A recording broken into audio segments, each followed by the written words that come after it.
So once again, congratulations to the Coalition for Democracy (CDC) on the victory in Liberia, led by Ambassador Weah and Senator Joe.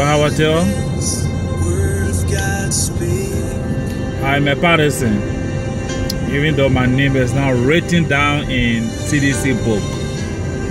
But we all, in one way or the other, have to add our voice to the voices of the masses to help to defeat the incumbent Vice President Joseph B. Boakai.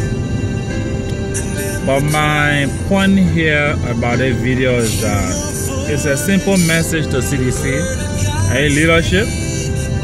I hope they will listen and it will do them very good. My message is simple.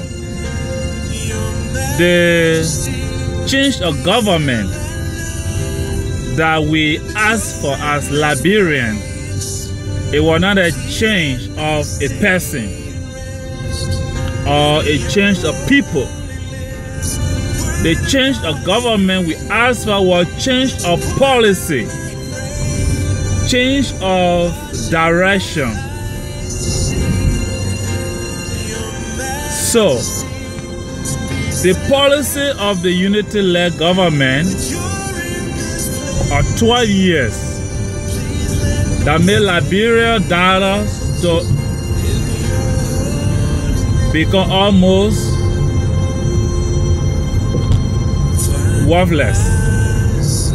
When the government of Unity Party came in power in 2005, the Liberian dollar was one United States dollars to 50 to 70 Liberian dollars.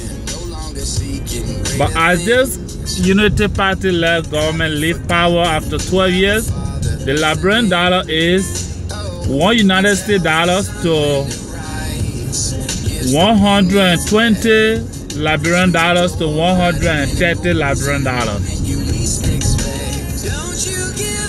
There are policies that brought rise to insecurity in the economy of Liberia. One notable is the transfer of the national port, the free port of Monrovia to AP terminal, to privatize it with a very one-sided deal. Whereas Liberian businesses and goods pay a lot of money to free their goods from the free port of Monrovia, when the government of Liberia receives almost little or nothing of this fund that go right back to the foreign company called AP Terminal. If the CDC-led government will not face this problem very soon, in the first 6 months of the government, the economic hardship on the ground will remain. You will not be able to pay your workers. You will not have money for development. And as such, there will be a lot of challenges. And it's not a change of person. We just didn't want to add into leave power and her policy remains. There had to be change of direction. The House of Representatives have to look at themselves that they make some blunders in the past 12 years and they need to recount some of those laws. So, we look forward to the Liberian government taking some policy change,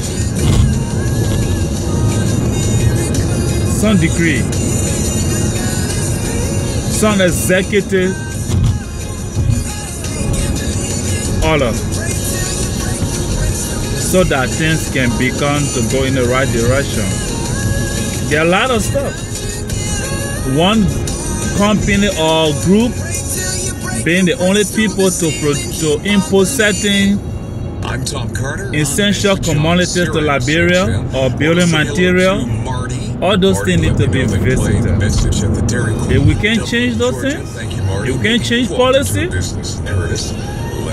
the people will say, we told you so, that the CDC-led government do not have any alternative, and they don't know even how to run government.